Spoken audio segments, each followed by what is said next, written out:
for zooming in for today's NYPAN and Our Revolution New York City Mayoral Candidate Forum. We have 5 of the leading mayoral candidates joining us tonight. Who are you excited to hear from? We're going to have Dianne Morales, we're going to have Scott Stringer, Eric Adams, Maya Wiley, and Kathryn Garcia. Drop in the chat who you're excited to hear from. I know I'm excited to hear from Dianne Morales. She's a fellow defunder. We need to defund the police. Who's ready for tonight? Who's fired up on progressivism? It's super important we get a truly progressive mayor here in New York City because the issues are so real. We need someone that's going to fight for affordable housing, that's going to fight for healthcare, that's going to fight for a Green New Deal. And who do you think that person is tonight? We're going to hear some more from these 5 leading candidates, and then you let us know. What are you thinking? What are you feeling? Drop it in the chat. If you're calling in, hit *3, and that's how you submit a question. If you're watching on Facebook, drop a comment. Let us know your thoughts. Let us know your feelings. And if you're zooming in, just like I am from Yorkville right now, drop a comment in the chat. Where are you joining us from? What part of the city are you zooming in for?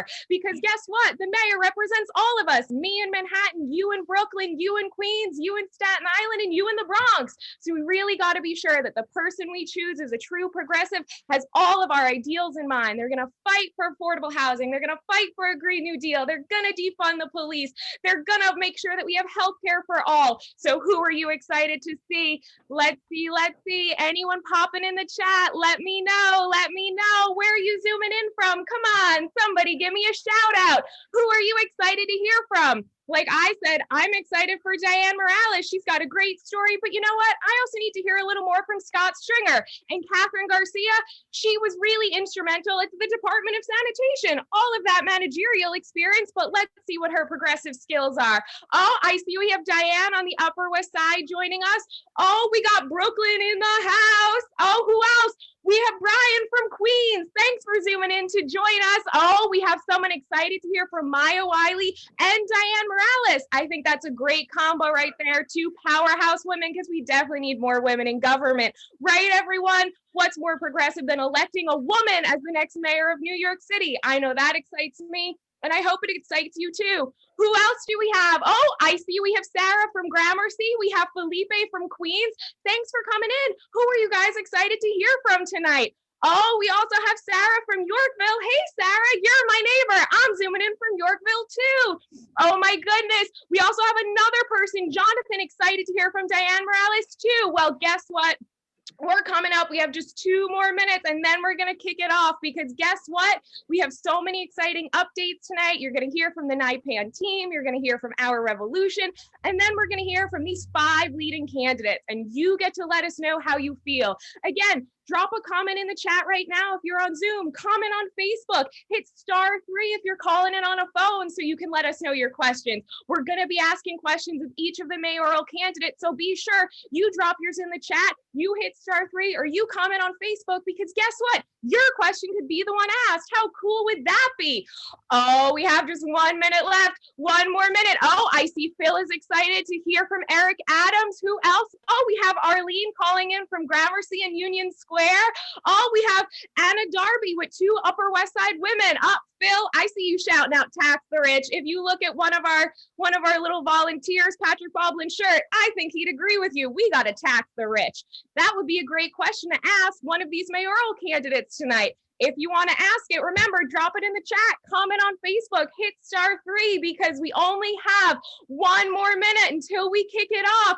I'm so excited. I'm so fired up on progressivism. We have a real opportunity with our next mayor for New York City to be sure we have someone that's going to fight for us and represent all of our ideals and be sure that we're moving the city forward in a revolutionary and progressive way. I'm so excited to be here with all of you tonight. Thank you so much. Oh, I see Fernando wants to cancel rent. Guess what? Me too. Let's see if any of these mayoral candidates do as well. And look at the clock, everyone. It's 7 p.m. That means it's time to kick it off.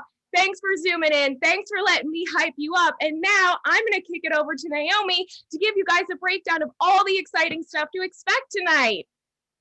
Yes, Rebecca is an absolute gem. I'm so glad she was here because I think that she's really reminding us what we are here for. So, good evening and welcome to everybody from Our Revolution and NYPAN for tonight's Mayoral Candidate Forum.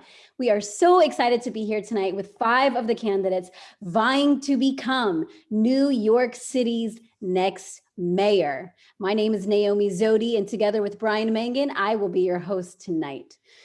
So 2021 is an important year for New Yorkers, not just because it marks 10 years since 9/11, and not just because we are just about 1 year into COVID, this pandemic that has hit our city so hard.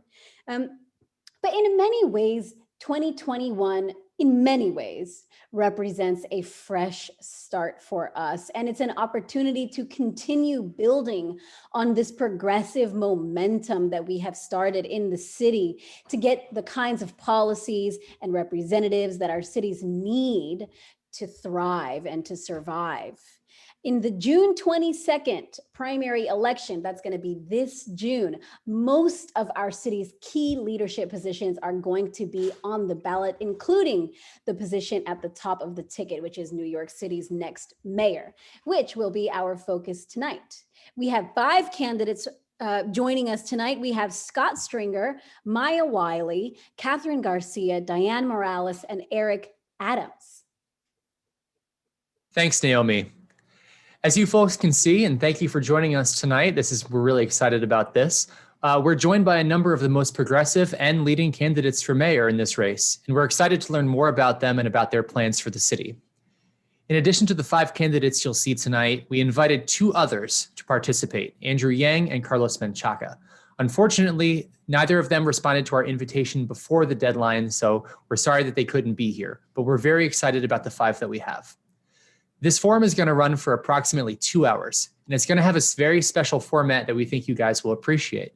You're going to be able to hear and compare each of the candidates' answers to the same 5 questions. Sorry, actually the same 6 questions. Each candidate is going to be given 20 minutes to respond to these questions, which focus on topics relevant to the powers and functions of the mayor, and that touch on issues that are important to the people that live and work here. If there's time left at the end, we'll be taking questions from the audience. So if you're on the phone right now, press *3 to ask a question. On Zoom, we prefer if you use the question and answer function, which is at the bottom of your screen. And on Facebook, please leave your comments, your questions into the comment section of the chat. Also, please be active on the chat everywhere. We'd like to hear from you. Now, before we get started, I'm going to turn it over to Mike Olis and Anna Martovisky, who are going to share a brief update from Our Revolution National. Thank you, guys. Thank you, Brian. Thank you, Naomi. Again, my name is Mike Olis, National Field Director of Our Revolution, and we'll be joined here with Anna Marta in just a second. It is great to be here tonight, just 117 days away from this primary, a must-win for progressives. We're being joined tonight with about 2,000 people on the phones, thousands of people on social media, and it looks like we have over 225 people in this Zoom room right now. So a great turnout tonight. Should be an awesome night. But just want to talk a little bit about Our Revolution and what's going on across the country. Our Revolution is committed to building long-term progressive power from coast to coast. From Seattle to Miami, from New York to LA, Our Revolution has groups across the country organizing to win. We just had several big wins in Illinois on Tuesday. In their municipal primaries, just elected the next mayor of Evanston, Illinois. And we have elections coming up next week in St. Louis and a special election in Boston. Excuse me. We are fighting very hard in Ohio to add to the squad with Nina Turner. So Our Revolution is the largest grassroots funded progressive organization in the country, largest small donor organization. And we need your help to help grow this movement and help support progressive politics in New York and across the country. And I want to kick it over to Anna Marta to talk more about our membership drive. Awesome. Thank you so much, Mike, and thank you so much, New York team. As Mike mentioned today, we have thousands on the phones, hundreds in Zoom. Our group is building people power, and in 2021, we are also focusing on building our financial power, and this is where all of you come in. We kicked off our 2021 membership drive on February 1st, and we already have hundreds of new members. And tonight we are asking you to commit to building our movement's power by becoming a monthly donor. We are dropping a link for you in the chat. So sign up and become a movement builder with us tonight. In America, so far this month, 600 people have become new monthly donors to our revolution to help build this movement.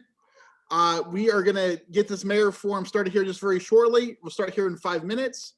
But we're asking tonight, help build this revolution, this political revolution, become a monthly donor, become a movement builder. Tell us in the chat why you're joining and why you care about progressive politics. Anna Marta, back to you. All right, so will you, all of you tonight who are joining, hundreds on the Zoom, thousands on the phone, will you make a commitment to building progressive power in America? We'll be sharing the link again in the Zoom chat, and if you are joining us on the phone or online on Facebook, the link is ourrev.us/2021 member. Join us, sign up, make a commitment to be a movement builder. Let us know in the chat if you are doing that, and let us know why you are doing that. We will give you a couple of reasons why you should become an Our Revolution member. Let's start with reason 1, Mike. Yep, and we'll get started with our first mayoral candidate here in 4 minutes. We're waiting for the mayoral candidates to show up here. So in 3 minutes, we'll get this show moving. But number one, our revolution, what we're organizing is that there is no off years in politics. 2021 is not an off year, as busy as 2020 was. So our revolution is built on the theory that we got to keep on organizing every day of the week. Every hour, every waking hour, we got to be out there organizing and building this progressive movement that Bernie Sanders helped start back in 2015 and 2016. We are that legacy organization. So that is number one. 2021 is not an off year, and we got to keep building and organizing to build off of what we've been together over the last 5 years, what we built together. Reason number 2, Anna Marta. Right, that's right, Mike. Reason number 2 is we are the only group truly fighting to make the Democratic Party a progressive party. So sustaining members support our ongoing work to elect our revolution activists to party leadership positions from coast to coast. We are countering the influence of corporate interest in our party. And here in New York City, we know just how important that is. So join us. The link is in the chat. Great. And number 3, I see a comment. Why are people yelling? I think we're just so excited about organizing this mayor's race. So we'll try to tone it down just a notch. But number 3, our revolution is expanding about what's possible in American politics. Just today, we were on Capitol Hill fighting for the $15 minimum wage. You can go to Rolling Stone and see our photo today. Our revolution is on Capitol Hill and in every community in America, the backbone of the progressive movement. And so we're fighting for the fight for 15, Medicare for all, the Green New Deal. By organizing, we're making these things more and more realistic every day. Number 4, Anna Marta. All right, I'm taking it down a notch as well. Thank you for the feedback. We are fighting for change from the bottom up. Unlike groups that fundraise to support their DC and lobby operations, we are truly investing in building groups in every state and putting organizers like George, Brian, Naomi, Rebecca, and Patrick, and everyone who you see on the Zoom tonight. We are putting them on the ground to lead local fights, to ban fracking, eliminate student debt, and more. So your donations support this work and this direct organizing. Our organizers are causing good trouble everywhere in the country and doing really good work. And lastly, our revolution, reason number 5, we want to keep fighting for people we don't know. That's what Bernie said in 2020. We got to fight for people we don't know. What is the issue that's most important to you? What are you fighting for? Is it Medicare for all? Is it the Green New Deal? I saw affordable housing, having questions about affordable housing in tonight's forum. What are the issues that we got to organize and fight and win on going forward? So number 5, this is your movement. This is our movement together. This is Bernie's movement, right? We're all in it fighting together to build the progressive movement. And, New York has really become the center of that movement. So excited tonight to get this show going. I'm going to kick it over to George Albro, who's going to take us and explain tonight's and how it's going to work. So George, over to you. Thanks, Mike, and welcome everybody. A short introduction. My name is George Albro. I'm a co-chair of NYPAN, a statewide organization. We're partnering with Our Revolution in New York State. If you want to learn more about our many chapters throughout the state, go to nypan.org and you can join up. Just an introduction to tonight. We've invited these 5 great candidates tonight because we're getting closer to this primary, June 22nd, and we want to focus now on who are the most progressive candidates, who we can get behind. And we've invited these 5. As Brian mentioned, we also invited Carlos Menchaca and Andrew Yang. Carlos called me this afternoon and said he wanted to participate. Unfortunately, it was too late, but we offered Carlos the chance to answer our questions in writing, and we will post his answers on our website as soon as he submits them. Andrew Yang, on the other hand, has not responded to multiple requests for him to be here, and so we will not see him tonight. And one other point, this is going to be a little different election than we're all used to because we have ranked choice voting. In the past, when there were citywide elections, candidates needed 40% at least of the primary vote to win. If they didn't get that, the top 2 candidates would have to run in a runoff election. Now we have a far more democratic system, which avoids the cost and the time of a runoff, where you rank your candidates up to 5 choices from 1 to 5. And what that means is if no one gets 50% of the vote, then you start eliminating the lowest candidates who got votes, and their second place votes are allotted to the higher voting receiving candidates until someone gets 50%.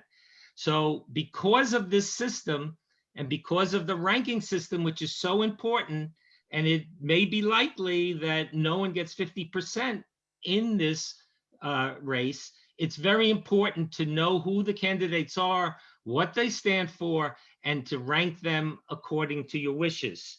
So with that in mind, I'd like to get this rolling. And our first candidate is here. Welcome, Controller Stringer. Controller Stringer has spent his career in public service fighting to ensure that every New Yorker has an equal opportunity to make it in our city. Over the last 2 decades, Mr. Stringer has been a champion for policies like the $15 minimum wage, has advocated for affordable housing, has worked to strengthen the city's fiscal health, and promoted open, transparent government. Born and raised in Washington Heights, Mr. Stringer was elected to the New York State Assembly in 1992. Wow, that's a while ago, Scott. I was 12. He represented Manhattan's West Side for 13 years. In 2006, he became Manhattan Borough President and was elected Controller in 2013. Welcome to our event tonight, Scott. And I'll turn it over to our host to ask you the first question. Yeah, thanks so much for being here. I'm very glad to speak with you. So I want to start out by getting your take on the basic issues that are confronting people in the city. People have no jobs, no place to live, and not enough to eat. This is the new reality that millions of New Yorkers are facing now, and that you, if elected as the new mayor, are likely to face with them and on their behalf on January 1st, 2022. So how do you feed people? How do you help to employ them? And what new approaches to affordable housing do you advocate for? Well, look, I think that is in many ways the bottom line question for this city right now. And when you think about the unemployment rate, when you think about what this pandemic has brought to the city, we had food lines and bread lines. We had people who literally lost their jobs, people who couldn't pay rent, people who couldn't take care of their families, people in communities of color who were hardest hit by COVID because of the health disparities in so many of our neighborhoods. I mean, this is going to be the greatest challenge to bring this economy back. But I would argue, Naomi, that it's not just to bring the economy back to what it was, but to profoundly change the priorities in the city. And I would say that there are three areas that I want to attack on the first day as mayor. First of all, we need to build low-income housing, not affordable housing, low-income housing. This mayor has a housing plan that is developer-centric, both the rezonings that I opposed and the whole host of affordable housing that he built. I have a different view. I believe that we should take the thousands of vacant properties that the city owns and give that land not to revenue developers, but give that land back to the people. Give it to community-based organization. Eliminate the 421A developer giveaway subsidy. Redirect the $1.6 billion a year to actually building affordable housing and lowering the AMI. I also believe we got to take this fight to a much larger arena. And many of you who are familiar with the housing struggle or know all too well what as of right zoning is. It basically allows luxury development and no affordability. I would change that. Any new development, 10 units or more in my administration, we're going to build 25% set aside affordable housing, drop mic. We cannot be incremental in recognizing the housing crisis, because before the pandemic, we had 564,000 New Yorkers. I did the numbers, I'm controller, 564,000 people who were one step away from homelessness. And tonight, we will have 60,000 people, 25,000 who are children, sleeping in dangerous shelter conditions. We can no longer maintain the status quo. So I believe, first and foremost, we need to build low-income housing. Second, we need to feed our people. And we need to have an all-encompassing plan in every community to make sure that nobody goes hungry. I do have plans for a $25 million emergency increase for food. I think that has to proceed. But we also have to think, where do we go from here? And how do we make sure that we give people the opportunity to have meaningful, real wage jobs in the city? And I can certainly talk about that today. I think I took up a lot of time. No problem. Thank you so much. Well, okay, so we have, there's so many different things that we need to get done. So the next question is, how do we pay for those things? The federal government might be able to plug some of the city and state budget deficits in the coming year, potentially, avoiding a catastrophe in that sense. But still, it would only be kind of a one-shot lifeline. So it doesn't really provide recurring revenue to fund all the different needs that we have in New York: education, healthcare, transit, NYCHA, and building a green economy, and so on. So what new revenue streams, city or state, do you support? And do you support the stock transfer tax and or the broader financial transaction tax bills that are pending in Albany? So this is a very good point, and you're 100% right. I mean, the good news is we do have a balanced budget, and we do have, I estimate, as controller, about $5.6 billion in stimulus money coming to New York. That will put us in position to do some very big things, to invest in communities that have been especially hurt by COVID, to deal with some immediate issues of budgeting and healthcare and housing. But again, stimulus money will run 1-2 years at most. It is not the solution. It is the money we're going to use to get us out of the COVID pandemic. But let's think differently about the kind of city we want and the kind of mayor I want to be. I have a plan to triple the number of kids in childcare, because we all know that the new paradigm for education is 0 to 3. That's where 80% of brain development occurs. I give Bill de Blasio great credit for pre-K, but we have to double down. I've developed a plan to end childcare deserts in the city. My plan would send 20,000 people, mostly women of color, back into the workforce if we didn't have this false choice of staying at home with the baby and getting back into the workforce. How to pay for it? Because it's a $600 million plan over 5 years. Capital money, expense money. Well, I'm working with Senator Jessica Ramos, one of my endorsers in this campaign. She's introduced legislation with Latrice Walker based on my NYC under 3 plan to raise the payroll taxes for the 5% biggest companies in the city. We got to pass that tax because that's how we begin our child care plan. And then there are progressive legislators in Albany, and you know I've supported all of them when no one else would. And they have a plethora of tax plans that would raise upwards to $50 billion in revenue, and then use that money to do the long lasting change that we've all fought for. Many of you have spent a lifetime thinking about how we can give health care to all and Medicare for all and create a city like none other and a state. And I would use those tax raised revenues to fundamentally change the trajectory of the city. The money would be used for my affordable housing plan. Money would be used for our child care plan.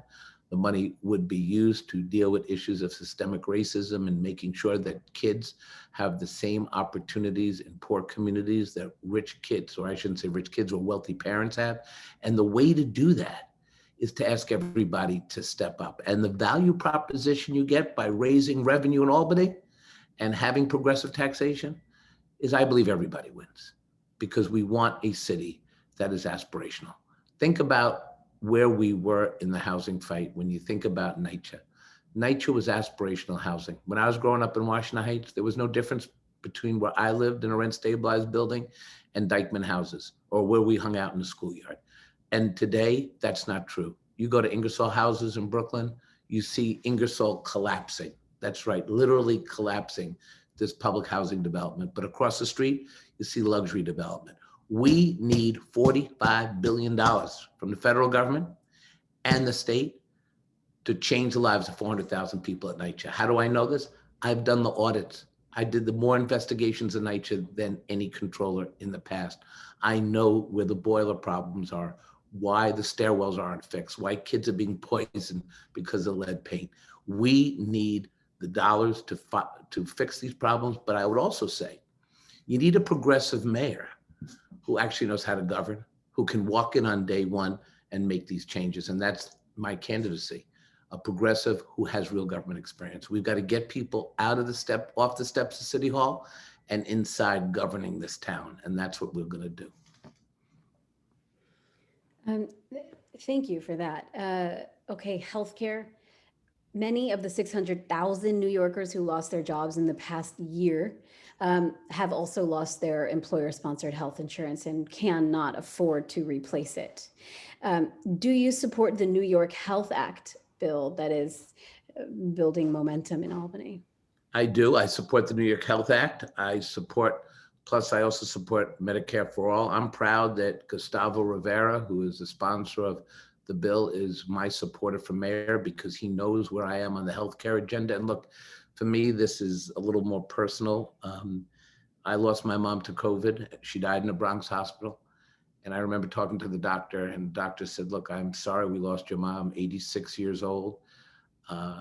She had pre-existing health conditions. She had lived a very strong life. She actually was one of the first women to get elected to the city council as a single parent long time ago. And I remember campaigning for her. But the doctor told me was what we all know, that the truth is COVID discriminated. It went after the people who had real pre-existing health conditions, who were Black and brown, 40 and 50-year-olds, people who never had a chance because government managed people's conditions. Government didn't solve these health problems in so many of our struggling communities. I will never want to be mayor and allow that to be the status quo. It's too painful. I grew up uptown. I've seen the devastating impact of divestment. I am not an armchair progressive. I am somebody who has been in the streets and seen firsthand the challenges we face. And a lot of this goes to Albany, and the city has to reset its Albany relationship. And let me just say how I think we can get things passed. We have our progressive legislators in the state Senate, the young people of color who beat the IDC. Many of you were in that fight. I was with you side by side in that fight when no one wanted to take a chance. And now that the Senate is in safe, democratic, and somewhat progressive control, let's start passing the legislation that will fundamentally change the lives of so many people in the city. Imagine having a progressive mayor who understood land use and zoning and the budget, and then we had a real progressive Albany agenda. We can actually start to change things for real. Okay, now there's a growing consensus that the NYPD needs at the least major reforms. With out of control officers attacking people of color, peaceful demonstrators, criminalizing mental illness, minor offenses, and just the militarization of the police force. You know, military is supposed to be against enemies outside of the state, but when the police is militarized against its own people, it gets you confused about who exactly and what is the enemy, you know, and it has an out of control budget that's crowding out all of our other needs as a city. So what ideas do you have to tame what is perceived as an occupying force in so many of our communities? You know, I've been going to demonstrations since I was 12 years old. That's a long time. My cousin, Bella Abzug, former congresswoman who ran for mayor and one of the leaders of the feminist movement and the anti-war movement. So I've been going to demonstrations for a very long time. I organized a demonstration with Eleanor Tatum in the Amsterdam News when the KKK came to New York, and that was under Giuliani, and that wasn't easy to organize.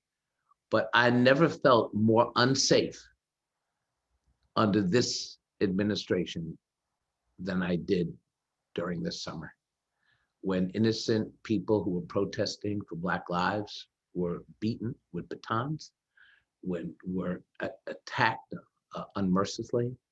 The police were not there to protect them. The police was there to agitate, and it was a disgrace. That will never happen when I'm there. But I'm going to do something else. I'm going to appoint a police commissioner who is aligned with my thinking and my view of what policing is about. And I will tell you very quickly, for me, policing is not about over-policing in communities of color. I've seen it, we've all seen it, but many people have lived it. And I want to change it. We need to invest in our mental health professionals, and we need to constrict the role of police. We need to make sure that we build out a community safety plan that is just and fair. And I've already put together a 40-page platform that would literally take me all night to explain, but I think you know where I'm coming from. I believe that we have to change the trajectory of policing and over-policing, and we have to honor Breonna Taylor and George Floyd and Eric Garner and the people who have been victimized by this horrible way of dying at the hands of people who are supposed to protect you. I'm going to change it. I'm going to change the investments we make. You know, when the fight at City Hall was going on about how much money to cut from the policing, you know, as controller, I was the first elected official to put pen to paper and looking at what some professors were looking at in numbers. And I said, let's cut the police budget and redirect that money to, you know, people who can work with kids and invest in our local communities. And I said, let's cut $1.1 billion over 4 years. Now, there are activists and advocates who say, let's cut more. I gave you the baseline. That was the jumpstart for what a lot of people are talking about. See, it's cutting, but it's investing in violence interrupters, in summer jobs, in the programs that kids need to be successful. And we've got to also make sure we invest in the parents and the grandparents. And that's why I care about workforce development, upskilling the workforce, creating real opportunities for jobs, making sure that as part of our community safety plan, we're investing in women and minority-owned businesses, which the city hasn't done and which I've championed. And that is where I'm coming from in terms of how we can keep our city safe. Thank you. So Governor Cuomo, he's in a pretty terrible mess right now. There's growing calls for his censure or resignation and legislation to end his emergency powers. What, if anything, should be done in just a minute or two? I think that we should end 2 emergency powers. One, the governor's emergency powers and the mayor's emergency powers. The mayor is also bypassing the scrutiny of the COVID contracts, and he has not been transparent in a lot of the decisions he's making. And I supported the emergency powers of a governor and a mayor at the height of the pandemic, but we are long past that. It's time to go back to democracy, scrutiny, transparency, and that's where I'm coming from. Thank you. I think we have a couple. of questions from the audience. Patrick, did you want to moderate that? Sure. Yeah. We have in the Q&A, we have questions about changing the petitioning practice. Someone says it is, Carol Ann says it is absurd, and how would, that adds a second question. So basically they just want to know how you would help change the arcane petitioning practice, which, as some people may know on this call, there was a court case to potentially suspend it this year. You know, I supported the court case, and I commend Jumaane Williams and Arthur Schwartz and so many people who went to court, but I support changing it to some way of having less interaction, you know, of traditional public petitioning process. I mean, look, the good news is we've got a great campaign finance program, and we've got like hundreds and hundreds of candidates. And I just love the fact that so many people are running for office, and everyone is now jamming as to the new government in New York City, and we should encourage that. But we just got to be a little more careful here. And, you know, this is a very dangerous practice. So you know, we'll see what the court says. If we do have to petition, look, let's all agree that we don't challenge people's petitions. Let's agree that we try to help everyone get on the ballot. You know, usually, you know, everyone's trying to throw everyone off the ballot. We got to put that petty politics aside. I've never tried to do that in any of the races I've run, but we do need to get everyone on the ballot quickly and get them home safely. It looks like we have time for one more, if that's okay with you, Comptroller Stringer. Sure. From Theo Chino, who I think you know, will you call out for the resignation of Pat Lynch from the PBA? I would ask this one myself too. Look, the PBA and I don't see eye to eye. And I have been a critic of the PBA, and they've been a critic of me. You know, I try not to get into, you know, who should resign, because you get one to resign and sometimes you just get another in its place. I think what we have to focus on is not window dressing, but rather how we make fundamental change to policing, how we take back the police department, how we invest in the programs that are being now used around the country. And this police department and this mayor have fallen so far behind in terms of what is possible to create a fair and a fair and just city. Let me also say, in terms of criminal justice, we have to go beyond simply policing, but look at the criminal justice system. I've worked with Senator Julia Salazar and Assemblywoman Yulene New to eliminate fines and fees along the way when people are in prison. Families are being put even further into poverty.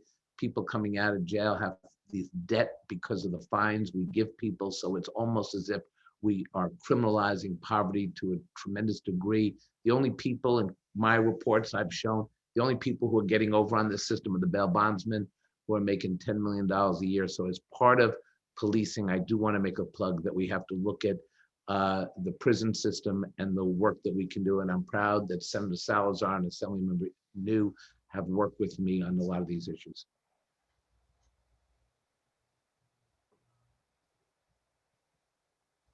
Thanks. I think I'll kick it back to Naomi or Brian. Thank you. Thank you so much, Scott. And I think that we are ready to move on to the next candidate. Thank you so much. All right. Well, George? thank you for letting me zoom by, and I hope I can earn your support. And I just want to say to all of you who've worked so hard on progressive issues in the city, keep it up. I do think our best days are coming. Thank you all. Be safe. Thank you, Scott.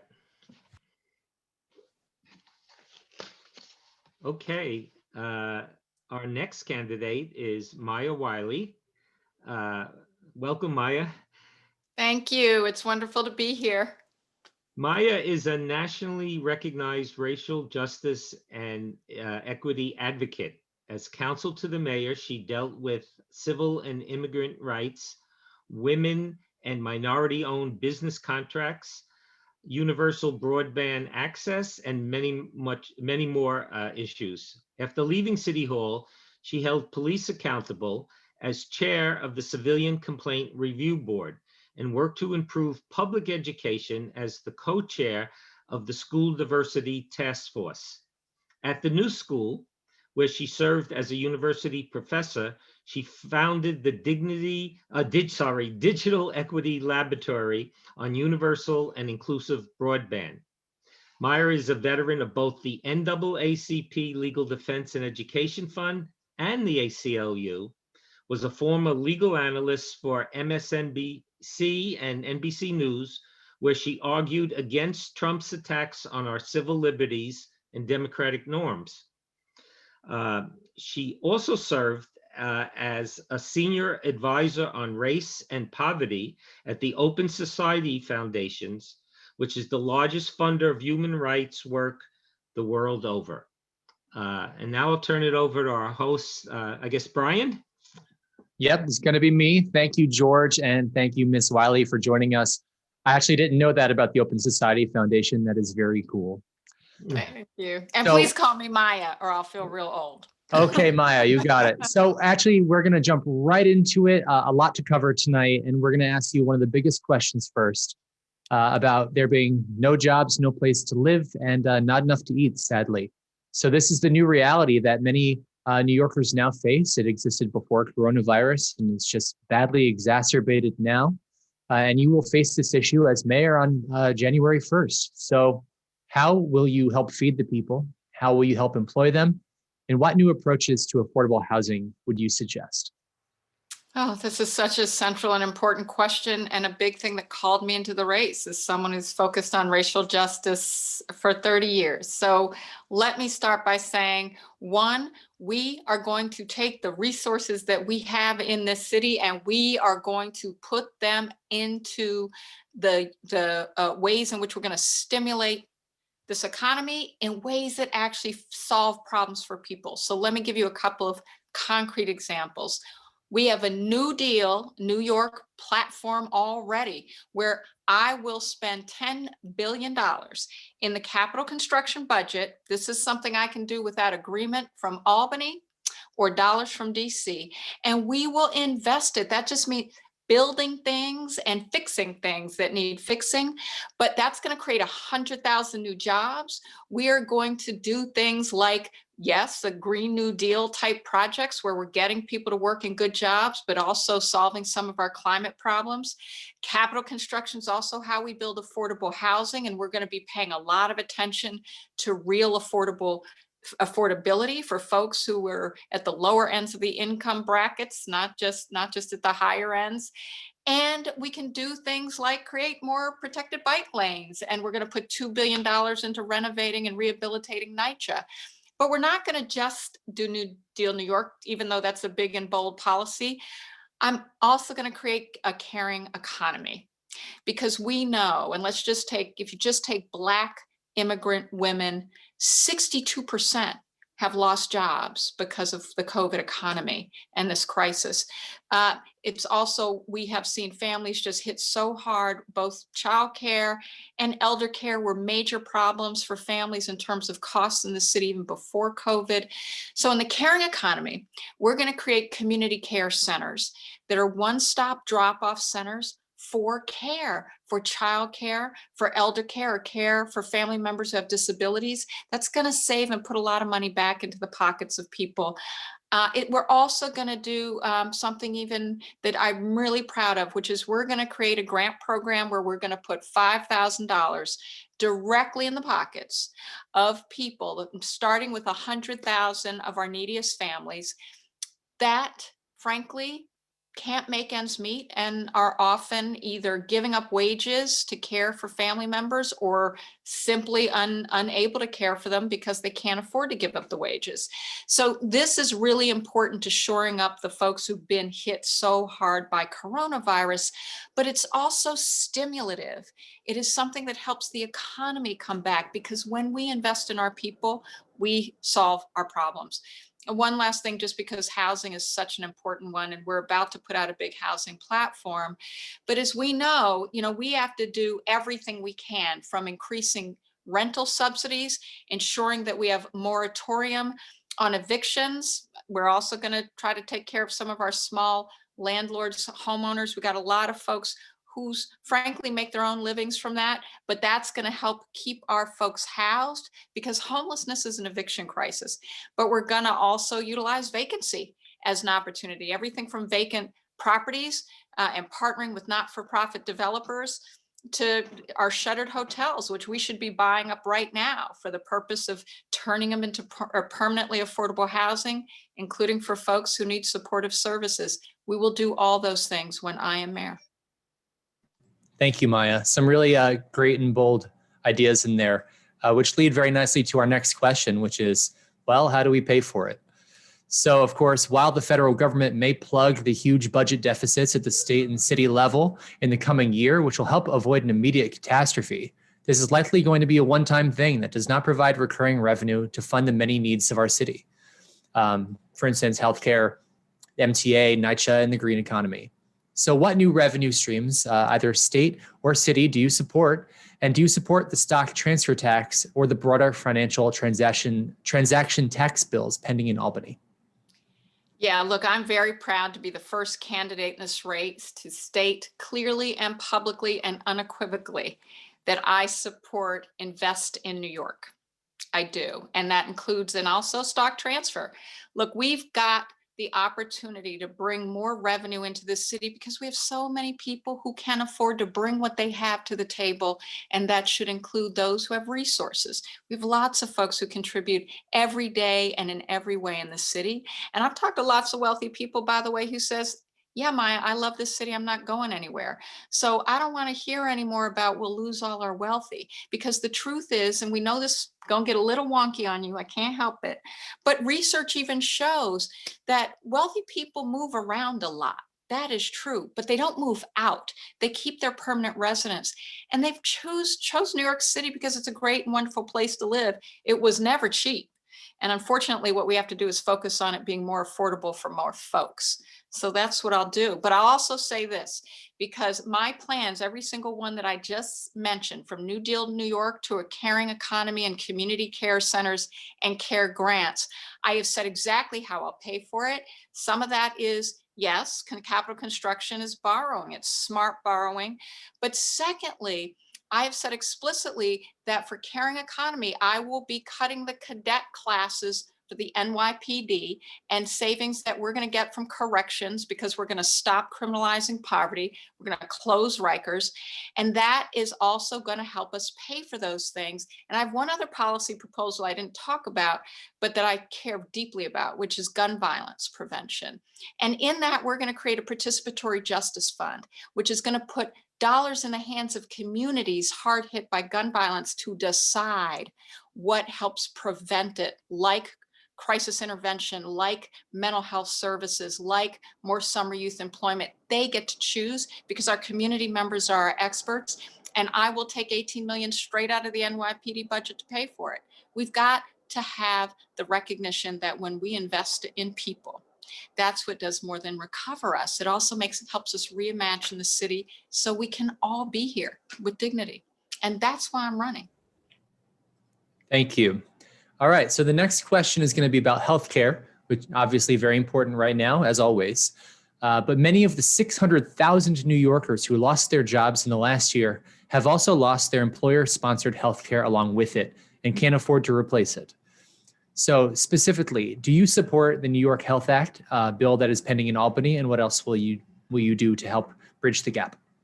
Yeah, I care deeply about this, as I think we all do. Like, first, let me just say, as a civil rights lawyer, my earliest parts of my career were on access to health care, sued to keep maternal and child care beds in Harlem, went and lobbied on healthcare reform in Washington even. And this is something that is critically important for all the reasons that you've said. So I'm a big supporter of single payer healthcare and absolutely support a universal insurance program. So this is an extremely important act, legislation that's being proposed in Albany. Definitely we need to work on the details to just make sure everybody is paying fairly their share, right? We don't want this to become some folks who have more resources don't have to pay their fair share on. But this is also really important to recognize, is that in New York City, even before the pandemic, we had 600,000 people without health insurance. And one of the things that I am going to do, and I'm working with experts right now on this, is use the bargaining power of city government. City government has 1.25 million people that it provides health insurance for. And some of our private unions have demonstrated how they can bring costs down. We can create collaboratives, bring those costs down, and use that as a way to actually create an insurance program at the city level.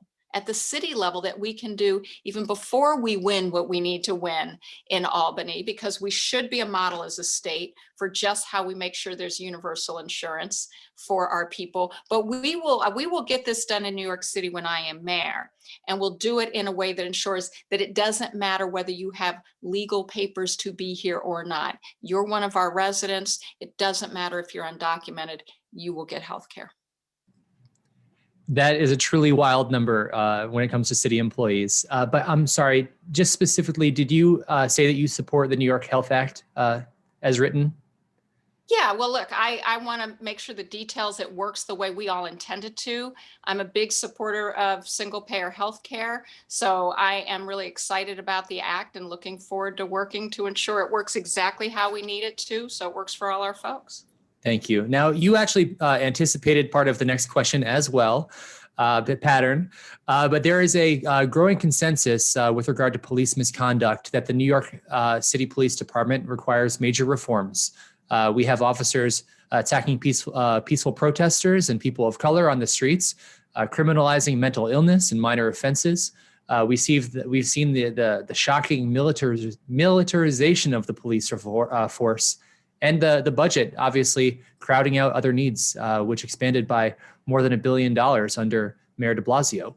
So what ideas do you have to tame what is perceived sometimes as an occupying force in our community? Well, look, as I've said, I'm going to cut the size of the force because we're going to use those dollars to invest in community care centers and families being able to care for their family members. Take that money for gun violence prevention, ensure we have participatory budgeting for violence prevention in communities that have high rates of violence. We are also going to do a top to bottom audit because we already know we're also spending. It's not just what the police department spends, it's also the fact that this city, over a 3-year period, we spent $1 billion in settlements and payouts because of police negligence and misconduct. You know, that's something that we can't it's both not moral, but we also can't afford that. And I'm going to be looking at ways to make sure that comes out of the NYPD's budget, not out of the general fund, which it generally does right now. So what I will say is we're going to do a top to bottom transformation. We're going to have demilitarization, absolutely, as we saw the Black Lives Matter activist in his apartment, because 2 months earlier he had used a bullhorn at a demonstration, and we had 24 riot geared police officers, helicopters overhead for his arrest without a warrant. Yeah, no, we're not going to have that anymore. Thanks. And it's a question that's close to home because I'm sure there's plenty of people on this call who have dealt with that personally over the last year. So next question is about the governor, who finds himself in hot water for a number of different reasons right now. The nursing home scandal, some personal scandal with involving staffers, and people are calling for censure and legislation to end his emergency powers. Where would you stand on that as mayor? Emergency powers should be ended. I frankly, just as a civil liberties attorney, I was a bit shocked at the sweeping nature of the emergency powers in the first place. It was an emergency. There were probably some things that needed to be able to happen quickly, but I certainly don't see any reason why they should continue. Secondly, in terms of what we've seen, and that this includes the nursing home, but also more recently about these allegations of sexual harassment and misconduct, I've already put out a statement. We need investigations on both. There needs to be full transparency. We can't have trust in government if everyone in government, including the governor, is not held accountable to what their actions have been. And look, if there's no wrongdoing, there's no action to take on nursing homes other than to fix the problem that shouldn't have happened in the first place, but it should be fully investigated and transparent. And I've been very clear, there has to be an investigation of these sexual harassment allegations, the governor has to be investigated. It must be investigations that also include other staff members in terms of the behaviors that have been so disturbing that we have heard, and there appears to be evidence. So this is not something that's about griping. It doesn't matter who you are in government. You cannot be above the law, and you certainly can't abuse your power of office. So it must be investigated. It must be publicly disclosed, the results of the investigation, and there must be accountability for any wrongdoing. Believe women. Thank you. One final question. So one of the other candidates for mayor has landed a number of coveted endorsements from leading progressives, such as Congressman Jamal Bowman and Senator Julia Salazar. We know that you also have an impressive slate of endorsements. So tell us why you're the leading progressive in this race. Okay, I'm the leading progressive in this race as someone who's never been a politician, who isn't running for power, but is running for people, because I grew up in a civil rights household. I grew up with parents who gave up so much that they had to dedicate it to both the movement and at the forefront of the economic justice movement. I never thought I'd run for public office before. I've spent my entire career trying to make change in this country that is progressive, that holds people of color, women, people who are poor at the center, and does it in a way that does not blink or shy away. And I'm running with the proudly endorsed by 1199 SEIU, because that's what I stand for. And with incredible leaders from Senator Mike Gianaris to Michael Blake to Helen Rosenthal and Steve Levin, and now Khalil Anderson, the youngest person to be elected to the assembly. And I'm proud for what other endorsements will come. But the bottom line is, what I'm most proud of is that people who are frontline workers, who are essential, who put their lives at risk every single day, some of whom make $15 an hour and stand in a food pantry line twice a week despite their hard work, that those folks are the folks that say, we want you, because I am the candidate that's going to serve them, because I feel them. Thank you, Maya. It's been very nice to meet you. Do you have time for a question or two from the chat? The people are very excited. Absolutely. I welcome it. Okay.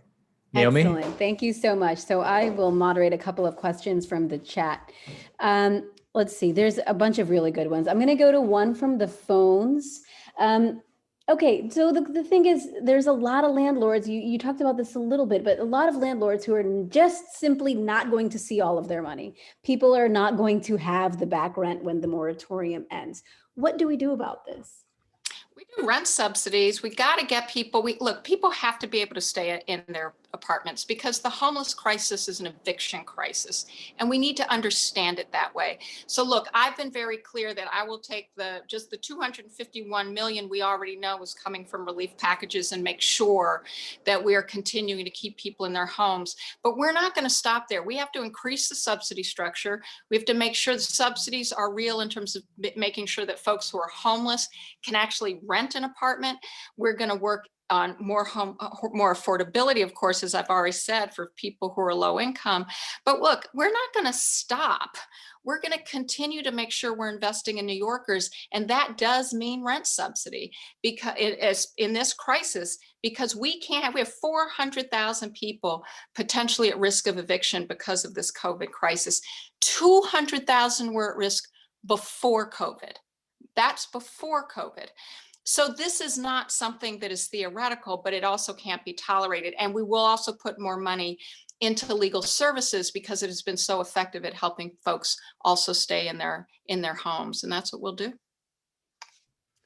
Okay, so I'm going to ask you now about something we haven't really talked about yet, and that's the standardized testing in New York City schools. It's so high stakes, and it determines so much about a child's trajectory. What do we do about that?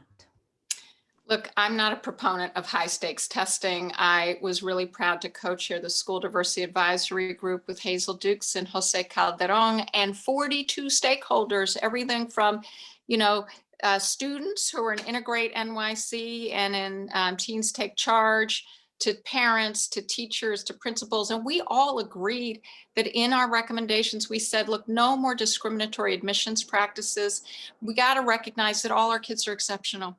And every single kid deserves the investments to find their gifts and talents because every single child has them. And we have to transform our assessment model so that we're assessing what kids learn, not simply testing for resources, because that's essentially what we're doing right now. What we saw with the kindergarten gifted and talented tests was nothing more than testing what resources parents had to put into test prep for 4-year-olds. And we continue that pattern through the system.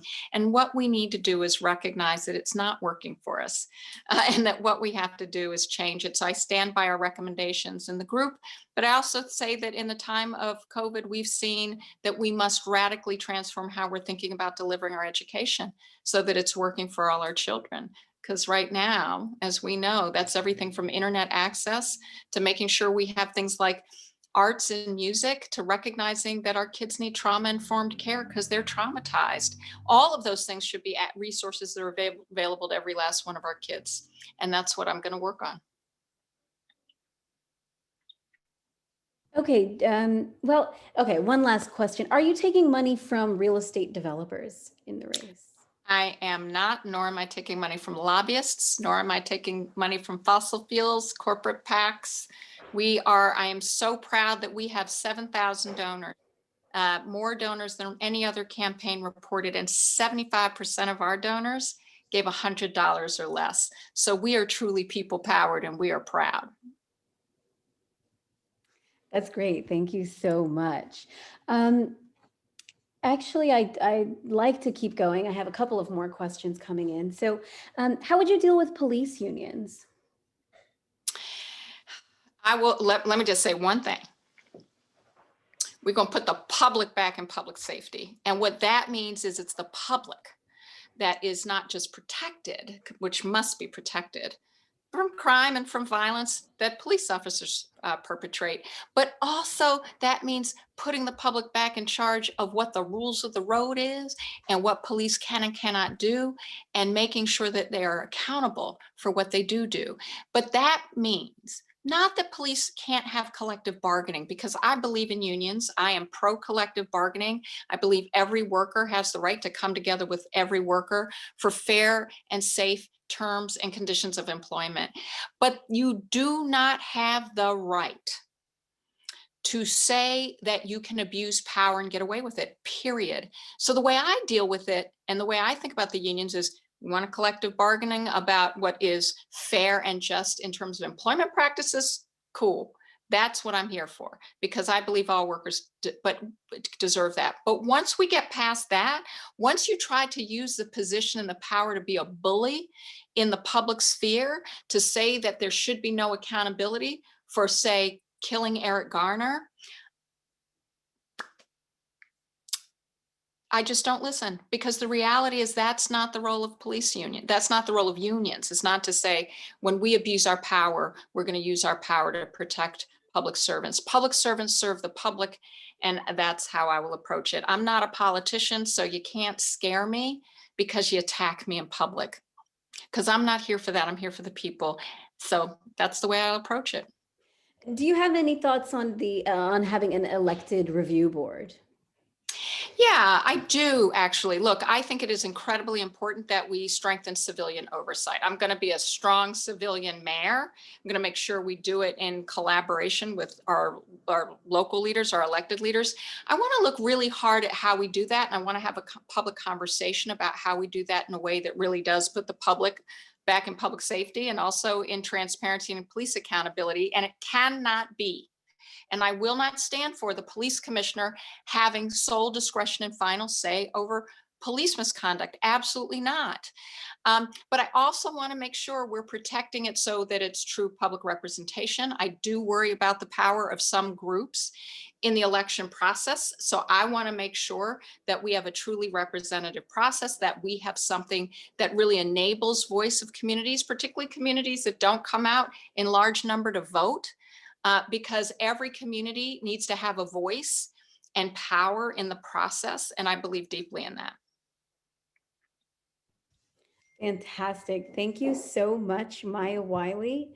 I'm going to pass it back over to George, but thank you so much for joining us. Thank you so much for having me and for these wonderful questions. Thank you, Maya. Thank you. Actually, George, if you don't mind, I was going to jump in just real quick here. Have a picture too. We have a moment before the next candidate will be ready.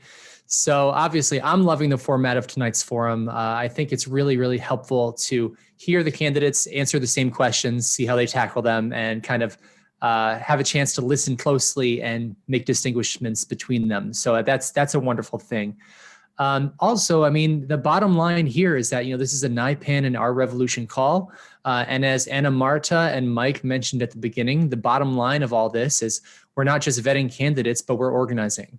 So it's important for the folks who are in the chat to, ask their questions, get to know each other, and let's not forget to build power. So the way that we do that is you join these organizations, you become a sustaining member or donor to Our Revolution, and you join your local chapter. And I'm actually just going to make a quick pitch for mine, because I have helped to co-found this group called the Upper East Side Progressives. And we represent or are endeavoring to represent the area of Manhattan from 59th Street to 96th Street on the east side of Central Park. And I'm going to be dropping in the chat a link to our Twitter feed and our sign up form. So if you live on the Upper East Side or anywhere near the Upper East Side and you would like to join us, know more about us, we actually have a very exciting City Council District 5 endorsement meeting taking place in the next month or so. There's somebody who's actually in the chat saying that's the wealthy area. And of course, every part of Manhattan has wealthy people and it has working class people in it. And I think you would be very surprised to find out exactly how much progressive energy there is on the Upper East Side. When we were organizing for Bernie Sanders during the primary, we had dozens, hundreds of volunteers coming out, tabling, petitioning, canvassing, writing postcards. So now is the time to organize. I know it's a little bit rough right now with people stuck at home, but now's the time to get organized. So please do join us, and please click the links in the chat, get connected. I think at this point, I'm going to kick it over to George because I believe our next honored guest is here. Yes, she is, Brian. Thank you. So the next candidate we have is Kathryn Garcia. Kathryn is a former commissioner of the New York City Department of Sanitation, where she led the world's largest municipal waste management, recycling, street cleaning, and snow response agency. At the height of the COVID-19 pandemic, Kathryn was tapped to build a food program of unprecedented scale, delivering 130 million meals to feed hungry and vulnerable New Yorkers. In response to the lead crisis at NYCHA, Kathryn was tapped as interim chair. Previously, she served as chief operating officer of the New York City Department of Environmental Protection, where she led emergency response efforts, including as incident commander for Superstorm Sandy. Kathryn is a lifelong New Yorker. She was adopted and raised in Brooklyn in a multiracial family. She's a mom of two and currently lives in Park Slope, a neighbor.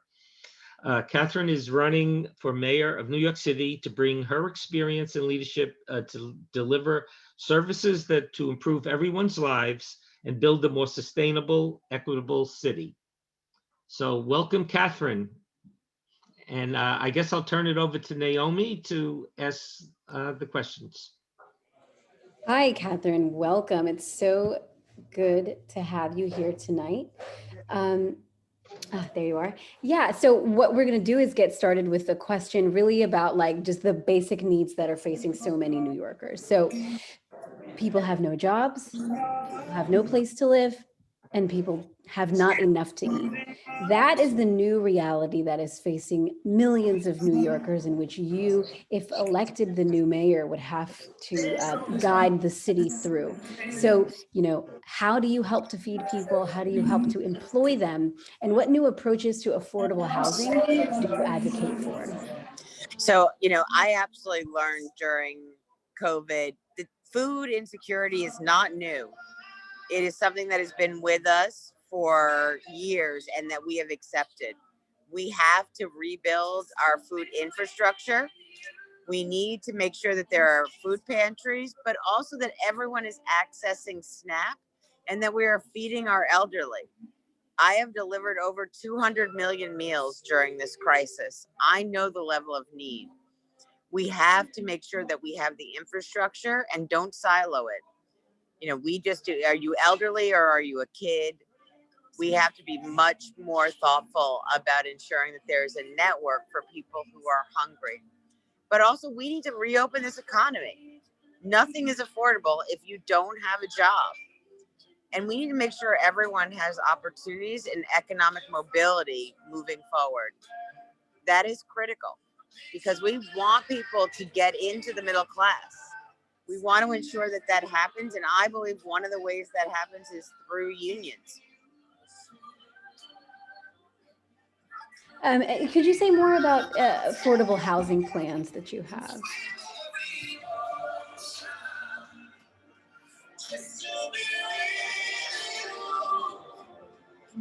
I'm sorry, I can't hear you. Could you talk more about your plans for affordable housing?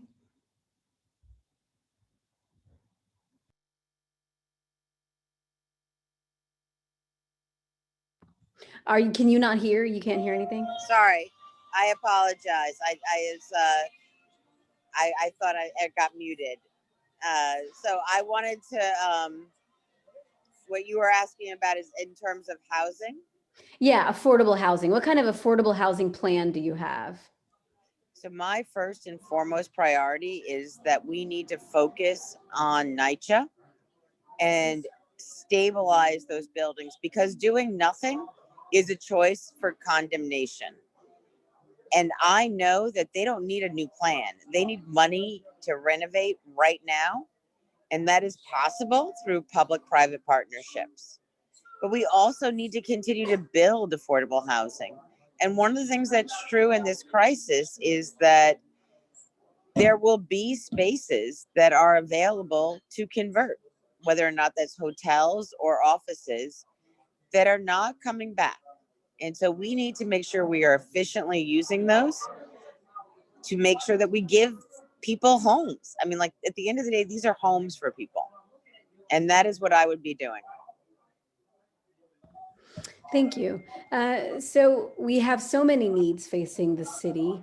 So how do we pay for these things? You know, the federal government might plug some of the large city and state budget deficits in the coming year to avoid, you know, the immediate kind of catastrophe, but that's likely to be a one-shot lifeline. And it doesn't provide recurring revenue to fund many needs of New Yorkers: education, healthcare, transit, NYCHA, a green economy, and more.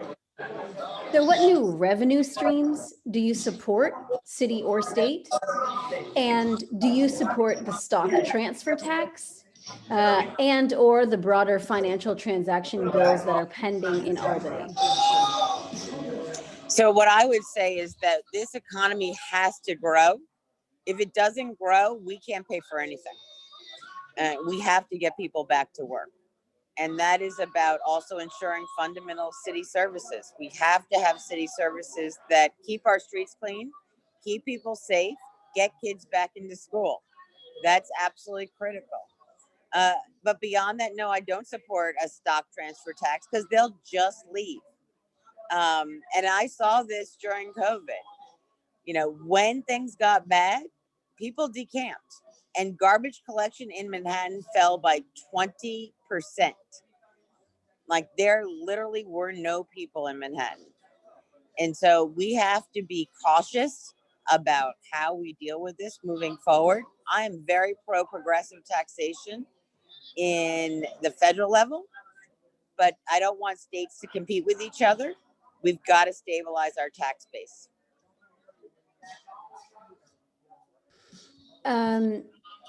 So you were saying people will leave New York, not related to the pandemic, but related to taxation. Oh, no, I think people will leave New York because New York is not what it was. We have to bring back art, culture, restaurants. That's why people are here. We have to make it the dynamic city that it has always been. And we have to talk about, even now, museums are open.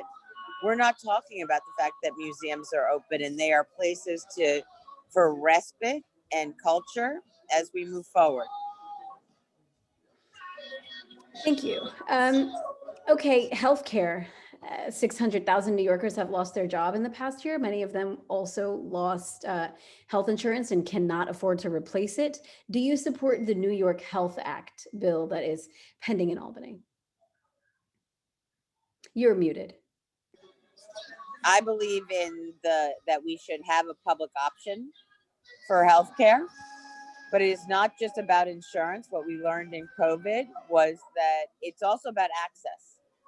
It's that do you have the primary care doctors in your neighborhoods?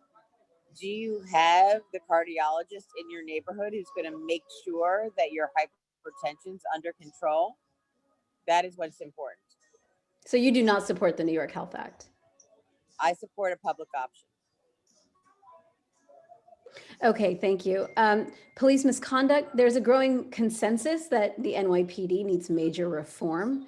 Out of control officers are attacking people of color, specifically in peaceful demonstrators, criminalizing mental illness and minor offenses. And there's a militarization of the force with an out of control budget that crowds out a lot of the other needs of the city. So what ideas do you have to tame what is perceived by many as an occupying force in their communities? Sorry, Ms. Garcia, can you quiet the music behind you at all? It's causing some audio problems.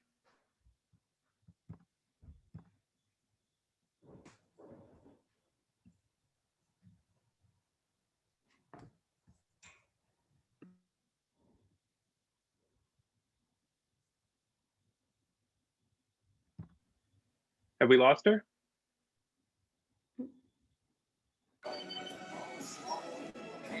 No, I'm not gone. I was, trying to unmute myself. I apologize. But what I wanted to say in terms of PD, I believe that we can walk and chew gum. My brother is Black. I understand that his experience is different than mine and his life certainly matters, but we can get respect as well as get the policing we need where we are seeing upticks in crime, because everyone deserves to be safe in their neighborhood. And I have laid out a very detailed plan of how we achieve this that goes from management to requiring new recruits to be over 25, as well as requiring them to live in the city. We have to hold PD rigidly accountable, but we also need them to fight crime. Okay, so Governor Cuomo is facing some challenges right now. There's growing calls for his. Okay, Governor Cuomo is facing challenges right now, including calls for his resignation or censure or legislation to end his emergency powers. What, if anything, should be done?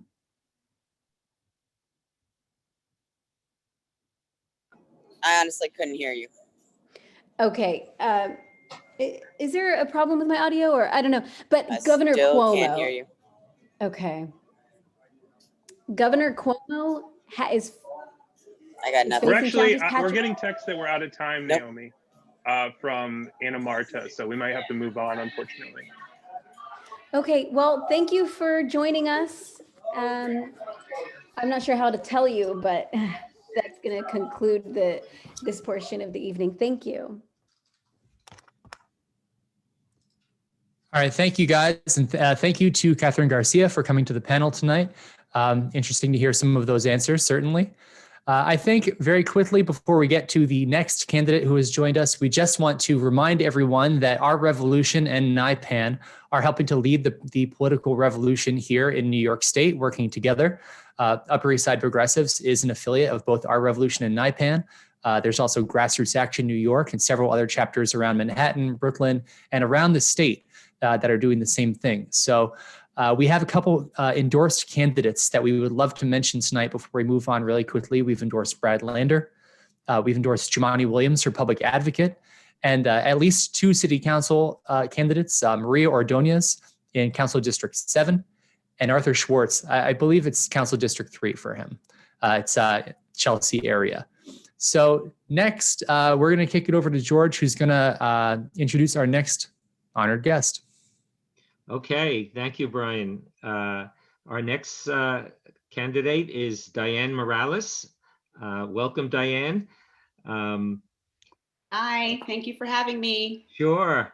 Dianne is a former New York City public school teacher turned nonprofit executive with over 25 years of experience. She's a founding member of Jumpstart, a national early childhood education organization, and served as executive director of The Door, where she implemented mental health services for homeless youth.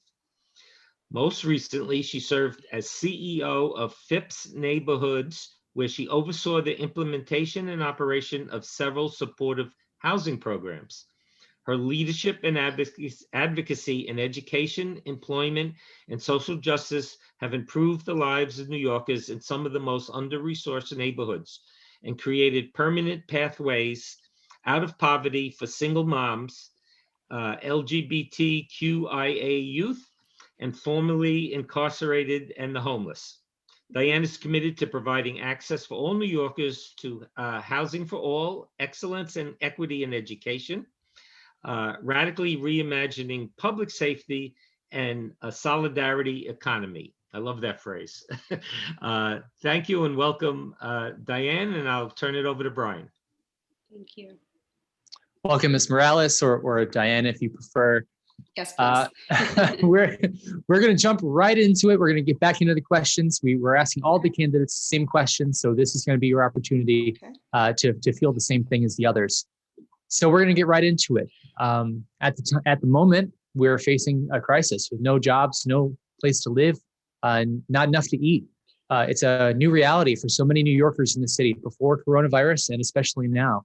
So as the next mayor on January 1st, you're going to be facing these problems head on. And we'd like to know, how do you intend to feed people?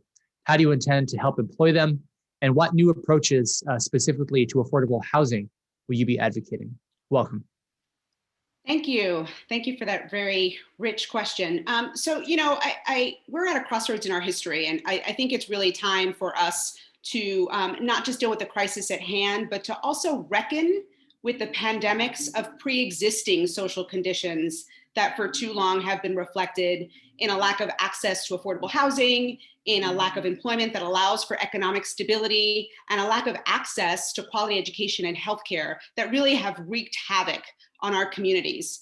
So, you know, I believe that in order for us to move forward in a whole different kind of way that actually doesn't seek to get us back to normal, but seeks to create a whole new New York City that's never existed before, we have to really prioritize, first of all, certain communities, right? Who we prioritize shows up in how we allocate our dollars. We have to ensure that we're paying people equally and fair wages, especially women of color who we know are driving this city, who are driving our communities and our households, and literally have kept us alive during this during the course of this last year and the multiple pandemics. That also includes immigrant workers and undocumented neighbors, our low-income communities, all of our unprotected workers. It also means that we need to stabilize, right? We need to first focus on providing folks with immediate economic relief. We need to focus on making sure that everybody's healthy by managing the distribution of the vaccine in an equitable way that prioritizes and centers those that have been left behind. We need to cancel the rent and really provide protections to both renters and our small homeowners, and provide the mental and social emotional supports that people are going to need to move out of this. The sort of third prong to kind of what I talk about when I talk about this is we need to radicalize our approach. And that actually means centering the idea of growth, of career, and wealth generation in our communities, expanding community businesses, focusing on the small and mid-sized businesses, which we actually know, but though people don't talk about this, employ 54% of New Yorkers, rather than focusing on large-scale businesses.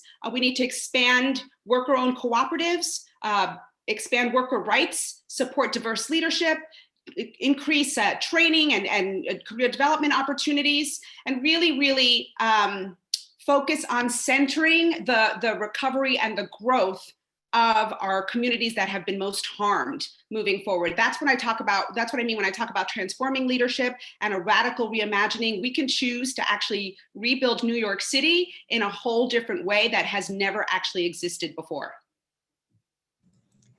Thanks. Someone in the chat commented that first question asked you how you're going to fix everything. And I guess they haven't heard our other questions yet because there's more. Okay. So, it did feel like it was pretty comprehensive. Yeah. We'll give you a chance to break it down. So the next question is really, well, how are we going to pay for all that, right? So while the federal government may help to plug the state and city budget deficit this year, this is likely to be a one-time lifeline, which does not provide recurring revenue. We obviously have a ton of needs, such as education, healthcare, funding the MTA, NYCHA, transitioning to a green economy. So what revenue streams, state or city, do you support? And specifically, do you support the stock transfer tax and broader financial transaction tax bills that are in Albany right now? Yeah. So let me just say that long before, a lot of my colleagues in this race, I was actually organizing and marching and protesting on the ground to tax the rich.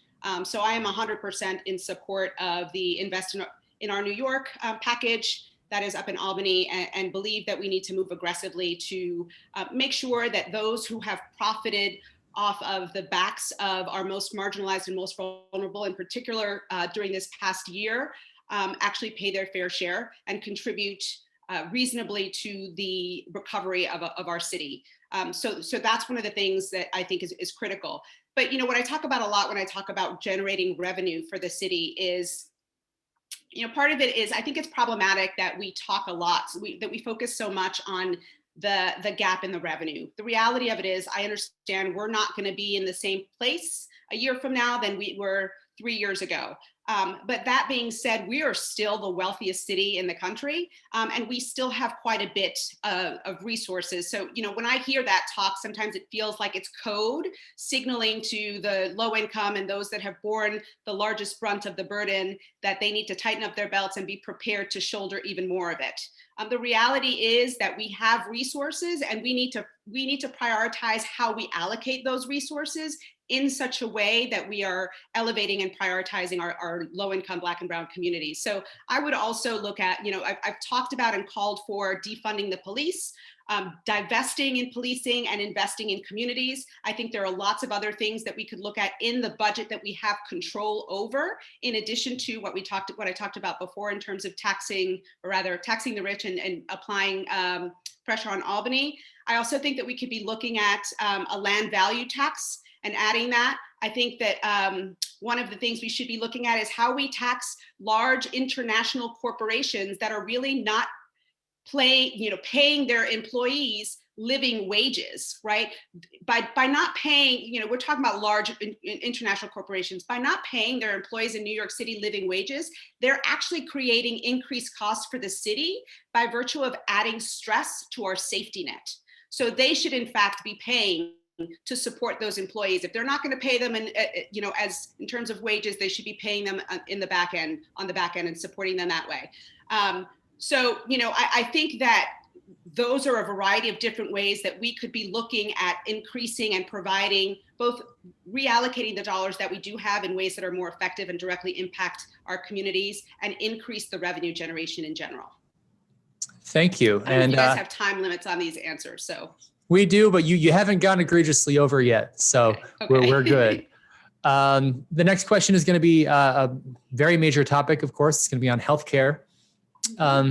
So many of the 600,000, astonishing number, New Yorkers who lost their jobs in the last year have also lost their employer-sponsored health insurance and can't afford to replace it. So specifically, do you support the New York Health Act, which is currently pending in Albany, and what else would you do? So yes, I believe I'm one of the only candidates that has unequivocally supported the New York Health Act without qualifying. I do think that we also, however, need to, on the local level, move to a model that actually provides support and care to our communities on the front end, and move away from the sort of emergency room based care that we provide to our most vulnerable. So what I mean by that is I've called for the creation of integrated community health clinics that are locally based, that are staffed with people from the community who are able to connect with people on a both linguistically and culturally appropriate and relevant way, that provide comprehensive services on the front end in terms of both education and intervention, with a focus on a primary care model, so that fewer of our people are actually getting sick, right? Everything about my campaign is actually about getting to the root of the structural and systemic issues that continue to perpetuate the status quo and that continue to contribute to the oppression, essentially, the criminalization of poverty, and the ongoing inequities and injustices in our communities. So I think we need to really focus on the front end and the prevention and intervention, and I would push to create local community integrated health clinics as well. That's great. This is kind of going to be related. The next question that we've been asking all the candidates has to do with police misconduct and kind of reimagining that. As there is a growing consensus that the NYPD needs major reforms, we have out of control officers attacking peaceful demonstrators and people of color. We have the criminalization of mental illness, which people have touched on, and overall kind of terrifying dystopian militarization of the force. Defund is one great topic, which perhaps you could elaborate on. But what other ideas might you have to tame what is perceived as an occupying force in our communities? Sure. So I was the first candidate to call for defunding the police. And I have directly been impacted. I have witnessed as my children were both pepper sprayed by the police, and then as my son was assaulted by police in riot gear. So, the call to defund is a very personal one to me. I think we need to, completely move away from the militarized police force that we have in place right now in New York City. I've called for defunding by $3 billion. That is not insignificant. I think we need to reclaim and redefine the definition of public safety. For too long, public safety and policing have been equated. And the reality of it is that we know that when you all think about the safest communities that you've ever had the luxury of experiencing, those are not communities that in your mind's eye you see as being heavily policed. And so, in fact, they are communities that tend to be rich in resources and services and options and programs. And so that's what we need to actually move towards in order to create safer communities. As for those police officers that would remain after that defunding, I think it is important to move to a system of accountability, move towards an elected board of people, of community members who are able to assess, egregious behaviors and instances of discipline, move towards the creation of an independent office of investigation that is not, one day relying on police to provide evidence for one case, and then the next day trying to hold those very same police officers accountable for their egregious behavior. We really need to ultimately, what I'll say about that is, as the mayor, I will make it crystal clear that the NYPD reports to me, and that anyone that is part of the force will be held accountable ultimately by me. Thank you. And I'll tell you, as a lifelong New Yorker, I certainly don't feel safer with a $6 billion police budget than I did with a $4 billion police budget. So the next question is about the state. It's about our governor, who finds himself under fire right now for a variety of reasons: the nursing home scandal, plus a scandal involving sexual harassment with staffers, terrible things. He's facing growing calls for his censure and/or resignation and legislation to end his emergency powers. What do you think as mayor of New York? So I've already called, I believe I'm the only candidate that has called for the support to support the investigation and the impeachment proceedings. His behavior is not, he's not just a bully, his behavior is thuggish, and we have for too long carried the brunt of it, and he has for too long been able to exercise and wield his power without any kind of, indiscriminately and bully people and threaten people. And it is time that he be held accountable. We deserve better leadership than that. I think, the fact that we're now having to deal with, on top of the nursing home scandal, the recent allegations of sexual assault, essentially, while we should be able to focus on the recovery of the state and the city from the COVID-19 pandemic and the other pandemics that we're struggling with, is just disgusting, quite frankly. And I'm in full support of the moving forward with impeachment proceedings. Thank you. Okay, so we have one more of the standard questions, and then hopefully you'll have some time to take a question or two from the chat. People are very excited to hear more from you. Okay. So this question is more practical. It is that many folks love your ideas. They love the way you talked about them, but are concerned that you might not have performed very well in the early polls or in fundraising. How do you counter those assessments? What is your plan to win? Sure. So, a lot of the early polls were commissioned by specific campaigns. And my understanding is that, if you pay for it, you get what you want. But if you actually look into our numbers, there was something that was publicized just yesterday or the day before. It was a Brooklyn paper looking at who's supporting, who's getting support in Brooklyn. And it listed the top candidates. And the reality of it is, if you measure it by dollars, that's not me. I might be the second or the third or the fourth. But if you measure it by the number of donors, that is me. New York City residents, that is me. And the reality of it is that dollars don't vote. People do. And so, we are building an unprecedented coalition of people in New York City who feel like they have never been heard, had never been seen, and never been valued in the way that this campaign is doing that. 30% of our donors are unemployed. And to me, it is much more valuable when someone who really does not have economic stability feels so reflected by this campaign that they find a way to contribute $10 because this campaign gives them hope. And that to me means so much more than one other person being able to donate $2,000, because those are the people who I am actually trying to get represented and get seen and get heard at the citywide level. We have an unprecedented coalition of people that have come together for this campaign. And when this is all over, what will be most historic about my campaign is not the fact that I'm the first Afro-Latina to run for mayor. It will be the fact that we pull together the most diverse coalition of New Yorkers to support this campaign ever. And that's what I think is right. I'll say one last thing on this.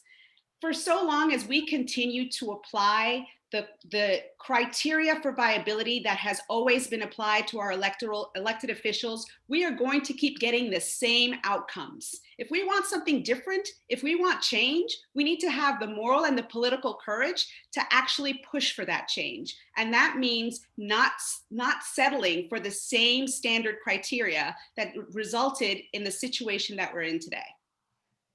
Thank you, Dianne, very much. I think certainly the more that people hear you, the more they seem to like you. So I'm going to kick it over to actually a great progressive advocate, friend of mine, Patrick Bobelin, who's going to take some questions from the chat. Okay. Hi, good evening, Ms. Morales. Nice to have the chance to talk with you briefly. Hi, Patrick. I'm monitoring the chat, and I saw that someone named Bob Vila just said they're donating to you. I don't know if it'll be in kind that they're building something or money, but we'll find out. Right. Someone named Gilad asked a question, whether or not, and I'm gonna amend it. Let's say in the before times, before the pandemic, did you regularly ride the subway? But I also want to add something to that for a lot of disability advocates who have been on the chat. So did you ride the subway regularly? And what accessibility issues bothered you enough that you want to fix them in your first year? So I didn't ride. I rode the subway occasionally before. I will tell you why, though. I was working at an organization in the South Bronx with over 20 sites. And so I was constantly going from the Bronx to the city to, all over the place. So it really just was not feasible to ride the subway. I would have spent the whole day riding the subway. And for me, I think, there's two things that I think about when I think about accessibility issues that are most challenging. I think timely right now because of the snow. I think about the snowbanks in crosswalks. And I think about how problematic that is and how challenging that is for people to be able to literally just like walk across the street. And that to me is problematic. The second thing that I think about is the lack of elevators in the subways. I have a very, very dear friend who is wheelchair bound, and his transportation is significantly limited. He literally has to plan it based on, you know, what subway stops have elevators or who's going to travel with him. And that is, you know, that is disabling in such an additional way, right? Aside from the physical thing, it is really problematic. And so that's another issue that I think about. Well, thank you so much for answering that. Unfortunately, they run a really tight ship around here, so we're running low on time, but can't wait to hear more from you. You got some really great, excited people in the chat. So thank you so much, Ms. Morales. And I'm handing it over to George now. Thank you. Thank you, Dianne. So our next candidate and final candidate is Eric Adams. Welcome, Eric. Hey, George, good to see you. Good to see you. You too. Borough President Eric Adams, Brooklyn Borough President, was born in Brownsville and raised in South Jamaica, one of 6 children raised by a single mom who cleaned houses. As a young man, Eric faced homelessness, hunger, and brutality at the hands of the police.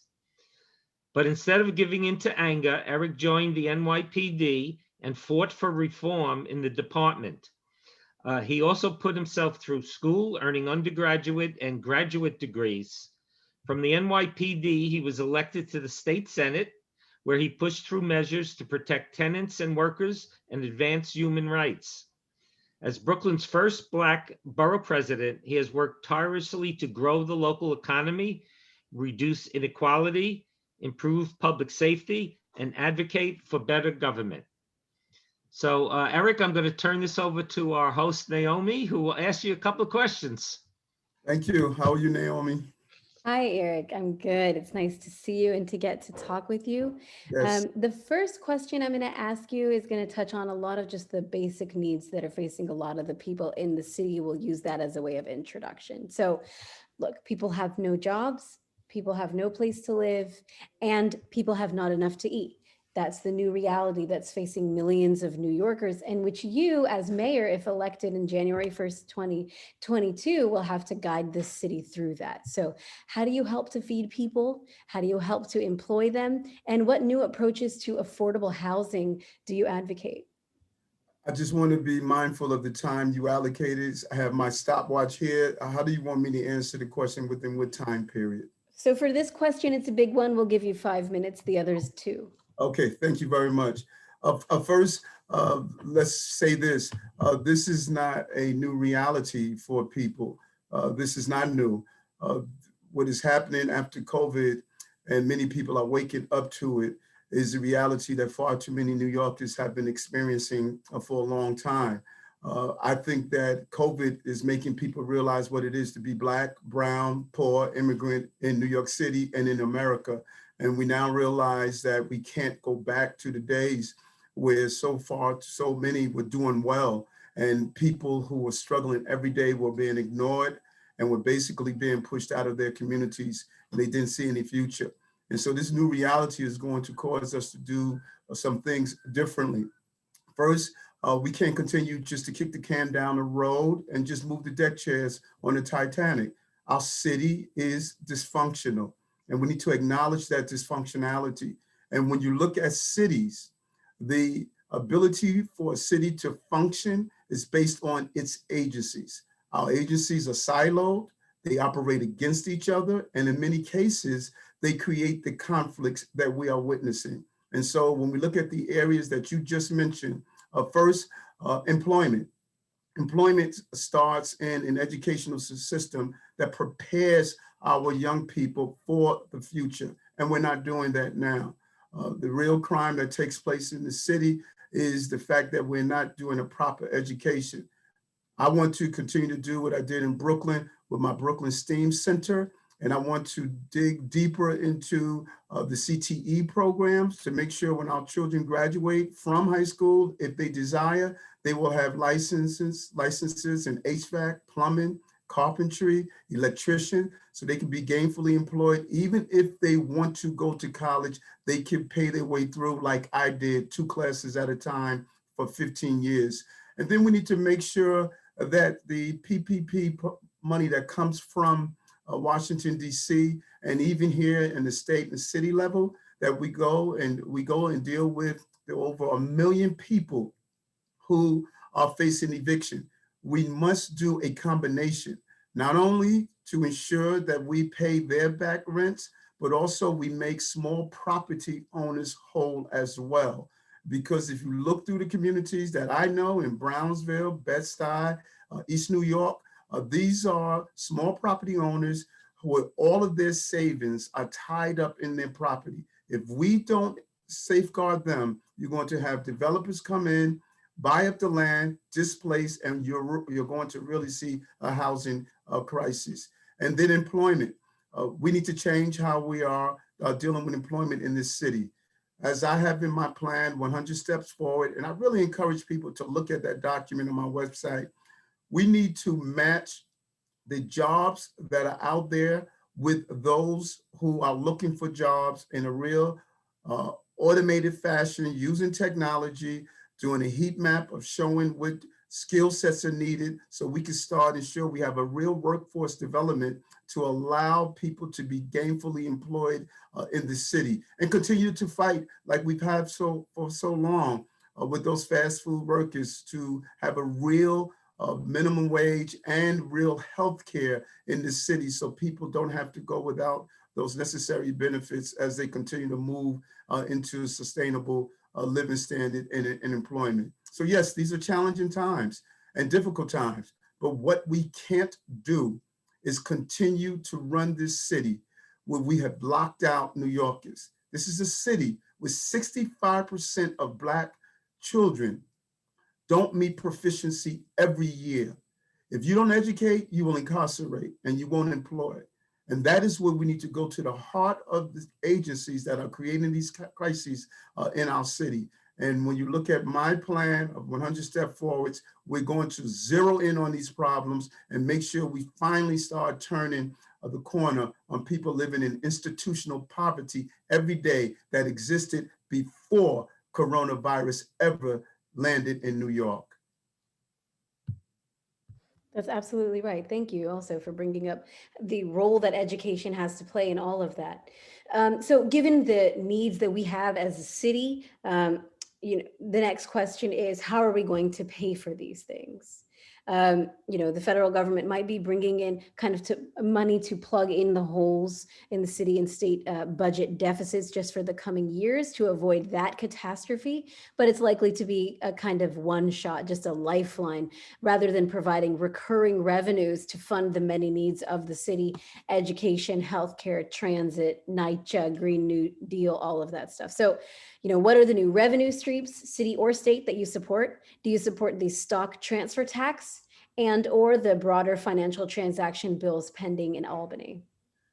First, you're right, you're dead on. And I'm going to tell you exactly, my mom used to say, boy, you better have a plan A and a plan B.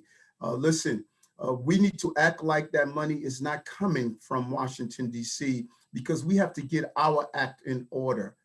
Taxpayers are doing their job by paying their taxes. We are not doing their job by giving them their money's worth. So number one, I would do a high income tax on the high income earners in this city. Number two, every agency in this city will do a 3 to 5% cut. And we're not going to cut in areas that's going to hurt those communities that were hardest hit by COVID. But there's a lot of fat in government.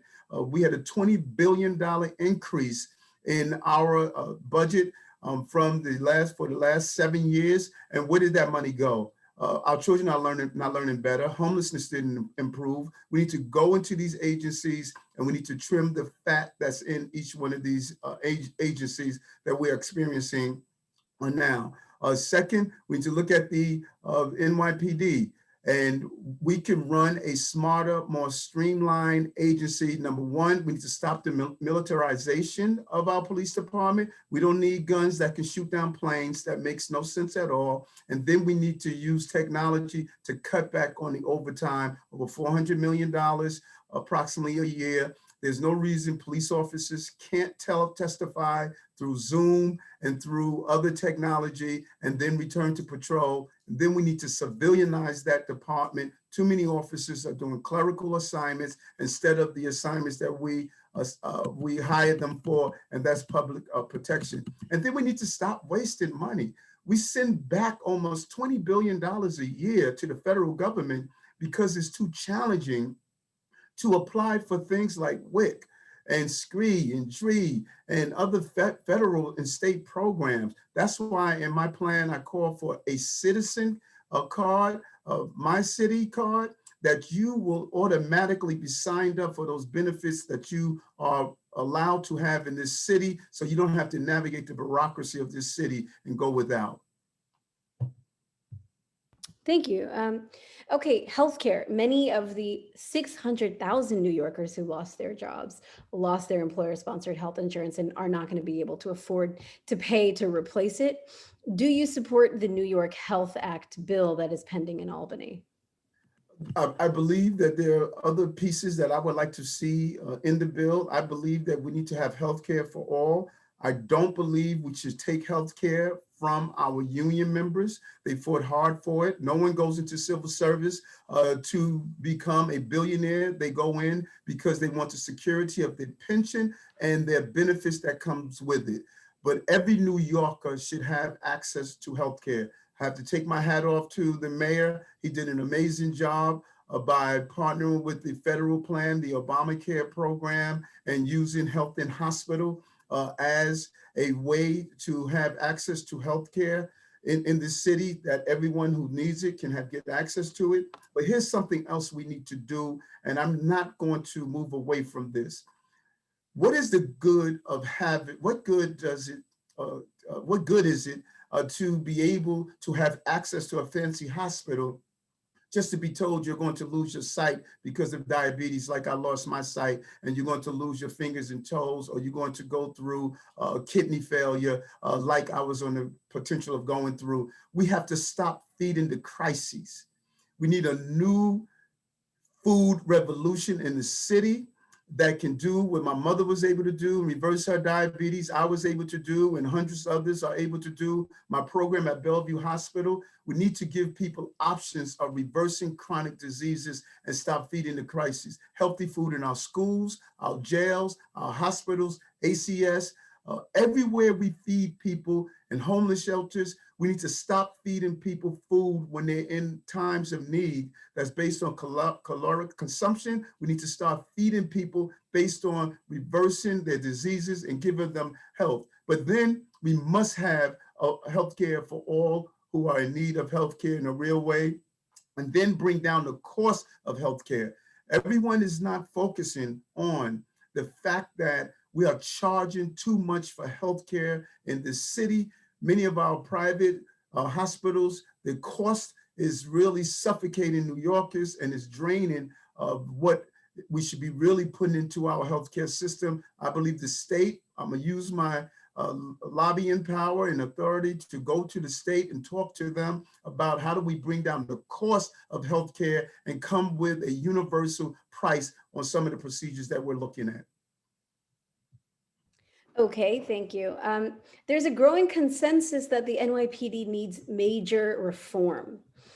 I'm talking about out of control officers who are attacking people of color and peaceful demonstrators, the criminalization of mental illness and minor offenses, and the militarization of the police force, and an out of control budget that crowds out the other needs of the city. You have a background as a member of the NYPD. So what ideas do you have to tame what is perceived by so many as an occupying force in their communities? Well, I think that we should go a little further. You know, if one, and I know a lot of young people who are raising their voices and finding their voices about police reform. They don't really know the real story of Eric Adams. And I have to reintroduce myself to a lot of people who are now in this space and in this movement. As my son would say, I'm an OG. I've been here for a while.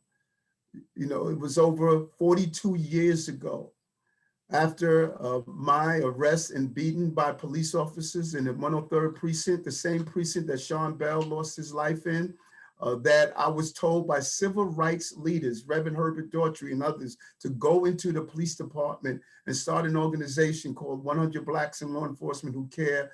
And we did that. We spent 22 years fighting for reform and justice. I'm not new to this, I'm true to this. I've been doing this for a long time. Even when my car windows were shot out, I continued to fight on. Even when I was harassed by the police department and they wanted to fire me, I continued to fight on. There's some clear things that we can do. Number one, we need to stop the game of allowing police officers who are not suitable to have these two important authorities of taking life and liberty. They stay in the department too long after we identify them. 60 days.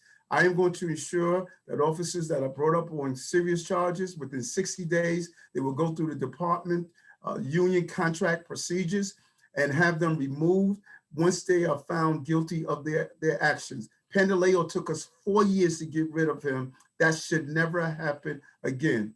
A second, we're going to say you are your brother's keeper.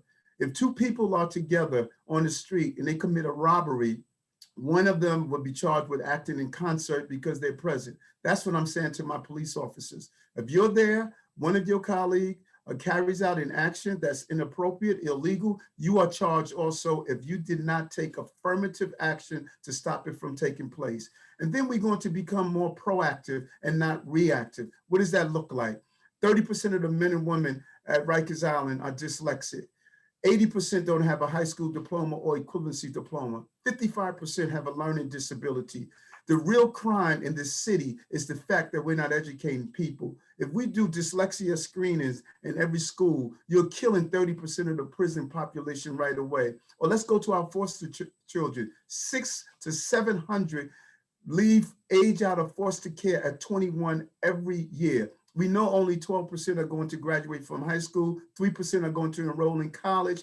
They're more likely to be victims of a crime, participating in crime, homelessness, mental health illnesses. $50 million of the police budget, if it was put into a Fair Future program and allowed them to age out at 26, 90% will graduate from high school and they will go on to a more stable life. So let's stop creating the crimes and let's stop preventing them from taking place. And send a loud message to our police department. And finally, let's let the community interview and decide who the precinct commanders and community affairs officers are in their precinct. That's the most powerful civil service position you could have as a precinct commander. They are in charge of a 300-person team that will listen to them and respond to them. Our city is divided by precincts. Let's take control of our police department by having civilians know that they're choosing who's in charge of their cops and their community policing. Quickly, in 30 seconds, I want to follow up on that. In your long career fighting to reform the NYPD, in 30 seconds, what did you change? I changed a lot. Look at some of the changes of the commanding officers who are in place. Those were my fights. Those are the reforms we put in place. Going to Albany and passing a bill with Congressman Hakeem Jeffries to stop the database that were being held of innocent people stopped and frisked. My bill that I passed of ending quota, of standing with Amadou Diallo's family, Lawima's family, testifying in federal court, New York City Police Department versus Floyd case. The judge mentioned me in her decision when she cited the police department. I was the only person that was willing to come in and testify against police abuse in the city in federal court as a member of the agency. Thank you. Okay, so Governor Cuomo, he's facing a lot of challenges right now. There are growing calls for censure, resignation, and legislation to end his emergency powers. What, if anything, should be done? Well, I don't believe we should have ever turned over those emergency powers at all. You cannot allow one person to make the determination. There's a reason we have a Senate and an Assembly, and we should have never surrendered those powers in the first place. We could have managed this crisis with oversight from those two bodies that were there. As you saw, we did not manage it correctly. That's why Jumaane Williams and I prepared a letter during the height of this to the Department of Justice to call for a civil rights investigation. We knew, because we were on the ground, that Black and brown people in the city and poor people were treated unfairly, not only in New York, but across America. And so right now, I think the Assembly and the state, they must do their jobs. They must conduct the necessary investigations. They must take back that power, and they must continue to be oversight for the executive branch of government. Thank you. And the last question, your campaign is very well funded. You have name recognition, you have a strong base of support, but some would say that you, as a former officer, are going to be more reluctant to impose the kinds of reforms of the NYPD, you know, like kind of demoting the role that it plays, the prominent role that it plays in so many people's lives. People will question this. And what is your response to that? That's silly. And we need to stop that. And we need to stop playing games. People know my history, and people should not try to rewrite my history. They should go read and study my history. You do not do what I did inside the police department and think that you're going to leave there and all of a sudden be afraid. I'm committed to having justice for people in this city because it's professional and it's personal. I laid on that precinct floor in the 103rd precinct. I was kicked in my groin almost 30 times. I urinate blood for a week. And if people don't understand my level of commitment, I'm not trying to convince them. My life has been rich with dedication for the people of this city. I had 35 uninterrupted years of fighting on behalf of New Yorkers. I'm proud of that. And it doesn't matter if I'm mayor or not mayor. I lived a legacy and a life that I wanted to live. That is why I'm doing what I'm doing. Thank you. I'm going to go to Patrick for questions from the audience. So I think we're low on time, so I'm only going to ask one. We got a lot of great questions for you, Mr. Borough President. I'll ask this one. Will you accept donations from real estate, especially those who are working to systematically dismantle the Revolutionary Housing Stability and Tenant Protection Act of 2019 in the courts and the legislature? That's a two-part. This is from Samuel Himmelstein. That's a two-part question. You first asked, will I accept money from real estate? And then you said, especially those who are doing something.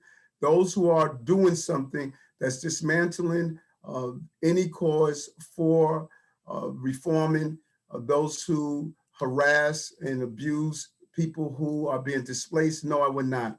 But would I? Do you have a way of differentiating? Sorry to interrupt. Do you have a way of differentiating?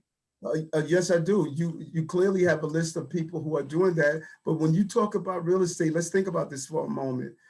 You have 1, 2, 3, 4, 5 family owners that own small properties. They're real estate. Over 75% of the people who contribute to my campaign did $250 or less. And so when you look at a candidate like many who have built their lives on real estate dollars and all of a sudden change their mindset on it, I'm going to make sure whoever contributes to my campaign is not abusing New Yorkers. It doesn't matter what industry they're in. I'm not going to take money from abusive doctors that are seeing Black women die 12 times the rates as white women from maternal morbidity. I'm not going to take money from abusive educators that refuse to educate our children. It's not one industry that's destroying the Black and brown community in this city. There's a multitude of them. And I'm not going to take money from any industry or any individual that's abusing our community. And how will you separate the good and the bad? Sorry, just to follow up. Every person who contributes to my campaign, we vet to make sure that they're not abusive. And if they are, we give the money back. I have small, low dollar donors. 7,000 people have donated to my campaign. You saw the message that came through on a political article. Eric Adams, has one of the most broad-based donations than any candidate in the race throughout this entire city. I've done a great job of speaking to New Yorkers. I know New Yorkers, and New Yorkers know me. I'm the blue-collar candidate, not the white-collar candidate. It's time for a blue-collar candidate to run this city. Thanks, Borough President, for your answers to these questions. And I'm going to hand it back to Ana Marta now. All right, well, thank you, everyone. Thank you, moderators, hosts, volunteers. Thank you to all the candidates. Thank you to our amazing participants tonight. Thank you all for joining. There was such a huge interest for this forum, and we are certainly very honored that you chose to spend your evening with us. This amazing forum was moderated by some awesome local organizers. And as Brian mentioned, we have some great groups from the Bronx to the Upper East Side. We have progressive chapters everywhere. So join them, follow them on social media, and don't forget our membership drive. We have a membership drive that we just rolled out in February. We are closing it in a couple of days. So sign up, become a movement builder with us. We have rolled out some exciting endorsements for candidates. Our own organizer, Maria Ordonez, is running for City Council in District 7. We endorse Brad Lander, we endorse Romani Williams, and more will be announced soon. So chip in, become a movement builder, help us support these candidates, help us build a movement, help us carry out our work both locally and nationally. So join us, $5 or more will make you a member. Join our chapters. Let's win some progressive races here in New York City and everywhere in the country. This is our forum. With that, I'd like to close, of course, with our usual chant. So unmute your microphone and say it with me. When we organize, we win. 1, 2, 3. When we organize, we win. Thank you, everyone. Have a great night. Yay. Thanks, guys. Great job, everyone.